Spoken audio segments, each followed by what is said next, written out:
Assalamualaikum warahmatullahi wabarakatuh. Om Swastiastu, Shalom, Salam Sejahtera, Namo Buddhaya, dan Salam Kebajikan. Perkenalkan, saya Najla Lianatasa dengan NIM 24090160115 dari kelas akuntansi terapan A. Di dalam video ini, saya akan membahas tentang pengembangan paragraf di dalam mata kuliah Bahasa Indonesia.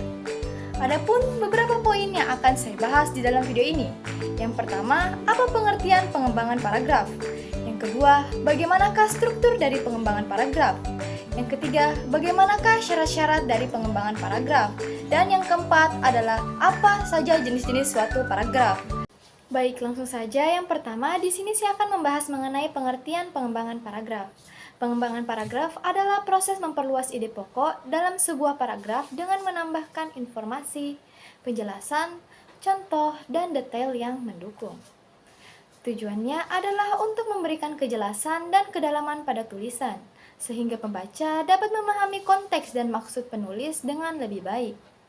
Pentingnya pengembangan paragraf yang baik sangat penting dalam tulisan karena membantu menjelaskan ide pokok secara lebih mendalam. Tanpa pengembangan yang memadai, paragraf bisa terasa datar dan tidak menarik. Pengembangan yang efektif juga mampu meningkatkan daya tarik dan pemahaman pembaca terhadap materi yang disajikan. Pengembangan paragraf yang pertama dapat dilihat dari sudut pandang teknik.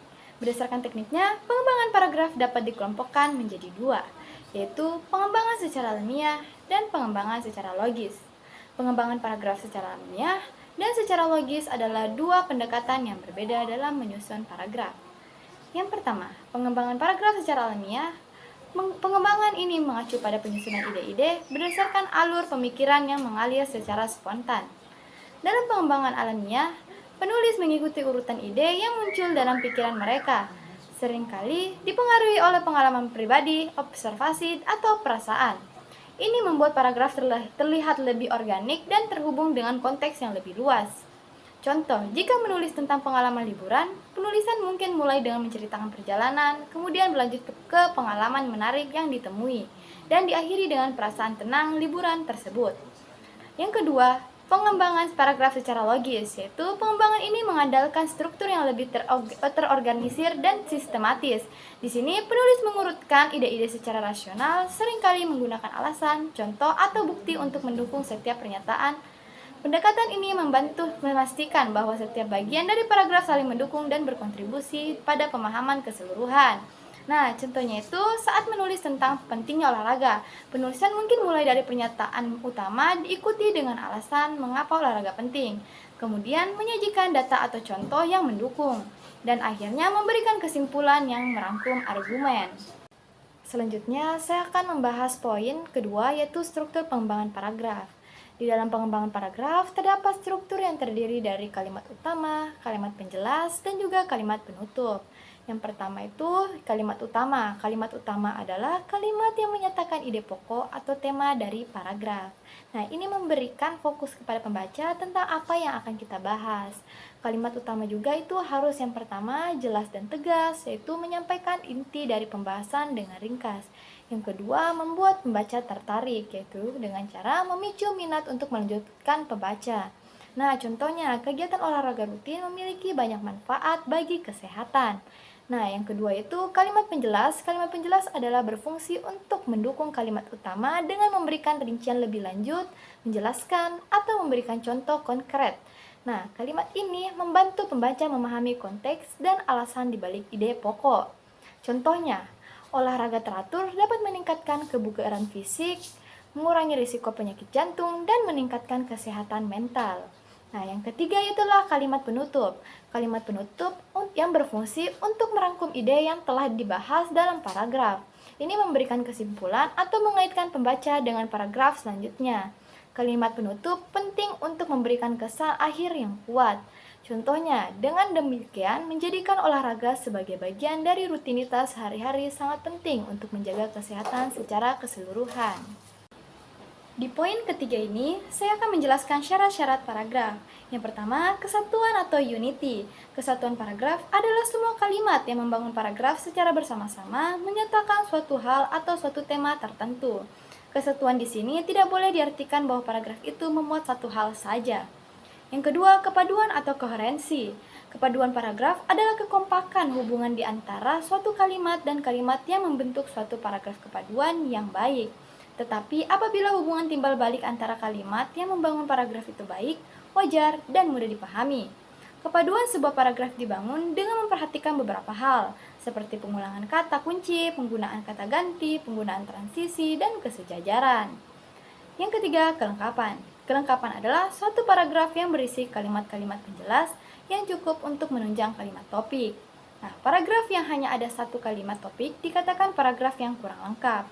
Apabila yang dikembangkan itu hanya diperlukan dengan pengulangan-pengulangan adalah paragraf yang lengkap, yang tidak lengkap.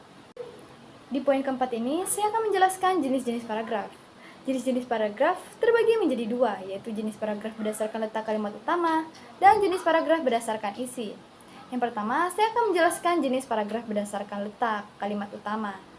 Jenis paragraf ini yaitu dapat dibagi menjadi 4 macam. Yang pertama, paragraf deduktif. Paragraf deduktif merupakan paragraf dengan letak kalimat utama atau gagasan pokoknya pada awal paragraf, baru setelah diikuti oleh kalimat-kalimat penjelasannya. Paragraf ini memiliki sifat deduksi, yaitu dikembangkan dari pernyataan umum ke pernyataan khusus. Contoh paragraf deduktif yaitu adalah pendidikan karakter sangat penting bagi anak. Hal ini membantu mereka menjadi individu yang bertanggung jawab dan beretika. Yang kedua, paragraf induktif. Paragraf induktif merupakan paragraf dengan letak kalimat utama atau gagasan pokoknya pada akhir paragraf, di mana pada awal paragraf diisi dengan kalimat-kalimat penjelas, setelah itu barulah diakhiri dengan kalimat utamanya. Paragraf ini memiliki sifat induksi, yaitu dikembangkan dari pernyataan khusus ke pernyataan umum. Contohnya, banyak siswa yang mengalami kesulitan dalam pelajaran matematika. Hal ini disebabkan oleh metode pengajaran yang kurang efektif. Oleh karena itu, perlu ada perbaikan dalam sistem pengajaran matematika. Ketiga, paragraf campuran. Paragraf campuran merupakan gabungan paragraf deduktif dan paragraf induktif dengan susunan kalimat utama pada awal paragraf diikuti kalimat penjelas pada tengah paragraf dan diakhiri dengan kalimat utama lagi pada akhir paragraf. Nah, contohnya itu penggunaan teknologi dalam pendidikan sangat bermanfaat. Misalnya, banyak aplikasi yang membantu siswa belajar secara interaktif. Oleh karena itu, teknologi seharusnya dimanfaatkan lebih luas dalam sistem pendidikan. Yang keempat, paragraf ineratif. Paragraf ineratif sama dengan paragraf campuran, yaitu gabungan dari paragraf deduktif dan paragraf induktif. Bedanya adalah letak kalimatnya, di mana susunan kalimatnya adalah kalimat penjelas pada awal paragraf, diikuti kalimat utama pada tengah paragraf, dan diakhiri dengan kalimat penjelas lagi. Singkatnya, kalimat utama terletak pada awal dan akhir paragraf, sehingga dapat disimpulkan paragraf ini merupakan kebalikan paragraf campuran dengan letak kalimat utama pada tengah paragraf. Baik, di sini saya akan melanjutkan penjelasan jenis paragraf yang kedua, yaitu jenis paragraf berdasarkan isinya. Pada jenis ini dapat dibagi menjadi 5 macam, yaitu yang pertama, paragraf narasi. Paragraf narasi menceritakan sebuah peristiwa atau pengalaman dari sudut pandang tertentu. Ini melibatkan pengembangan cerita dengan elemen seperti karakter, setting, dan konflik. Yang kedua, paragraf deskripsi. Paragraf deskripsi bertujuan untuk menggambarkan objek, tempat, atau pengalaman dengan detail yang kaya. Yang ketiga, paragraf eksposisi. Paragraf eksposisi menyajikan informasi atau penjelasan tentang suatu topik dengan tujuan memberikan pemahaman yang jelas. Biasanya mencakup fakta, contoh, dan analisis. Yang keempat, paragraf argumentasi. Paragraf argumentasi bertujuan untuk meyakinkan pembaca tentang suatu posisi atau pendapat dengan memberikan argumen dan bukti yang mendukung. Yang kelima, paragraf persuasif. Paragraf persuasif bertujuan untuk membujuk pembaca agar melakukan tindakan tertentu atau mengadopsi pandangan tertentu dengan menggunakan bahasa yang mengunggah. Selanjutnya, saya akan membahas contoh masing-masing dari jenis paragraf berdasarkan isi. Yang pertama itu, paragraf narasi. Contohnya, pada suatu malam, Andi mendengar suara aneh dari luar rumah. Ia penasaran dan membuka pintu, melihat seekor kucing yang terjebak di pagar. Nah, paragraf ini menceritakan sebuah peristiwa yang terjadi secara kronologis, menggambarkan pengalaman Andi dengan fokus pada tindakan dan urutan kejadian. Yang kedua, paragraf deskripsi. Contohnya yaitu lautan biru membentang luas di depan mataku. Ombaknya berdebur lembut di pantai. Pasir putihnya bersinar di bawah sinar matahari. Paragraf ini menggambarkan ciri-ciri visual dan sensori dari lautan, menciptakan gambaran yang jelas bagi pembaca tentang suasana tersebut. Yang ketiga, paragraf eksposisi. Contohnya yaitu hutan hujan tropis memiliki biodiversitas yang sangat tinggi, menjadi rumah bagi ribuan spesies flora dan fauna. Hutan ini juga berperan penting dalam menyerap karbon dioksida.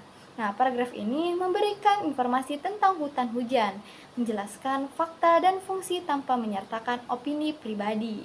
Yang keempat, paragraf argumentasi. Contohnya itu pendidikan yang baik harus dijangkau oleh semua anak, karena ini adalah hak dasar setiap individu. Dengan pendidikan, anak-anak dapat memiliki masa depan yang lebih baik. Paragraf ini menyajikan argumen tentang pentingnya akses pendidikan, berusaha meyakinkan pembaca tentang nilai dari pendapat yang disampaikan. Yang kelima, paragraf persuasif. Contohnya, mari kita semua berkomitmen untuk mengurangi penggunaan plastik. Dengan membawa tas belanja sendiri, kita dapat membantu melindungi lingkungan. Nah, paragraf ini berusaha meyakinkan pembaca untuk melakukan tindakan tertentu untuk menggunakan bahasa yang mendukung untuk membangkitkan motivasi dan rasa tanggung jawab. Kesimpulan dari materi pengembangan paragraf ini yaitu suatu paragraf bukanlah merupakan kumpulan atau deretan kalimat yang masing-masing berdiri sendiri atau terlepas, melainkan dibangun oleh kalimat-kalimat yang memiliki hubungan timbal balik. Pengembangan paragraf tidak dapat dilakukan secara sembarangan. Tidak boleh terdapat unsur yang sama sekali tidak berhubungan dengan topik dan tidak mendukung topik. Penyimpangan pengembangan paragraf akan menyulitkan pembaca, akan mengakibatkan paragraf tidak efektif. Jadi, ini saja yang dapat saya sampaikan mengenai materi pengembangan paragraf pada hari ini. Sekian dari saya. Mohon maaf apabila ada kesalahan kata dan tindakan dari saya. Wassalamualaikum warahmatullahi wabarakatuh.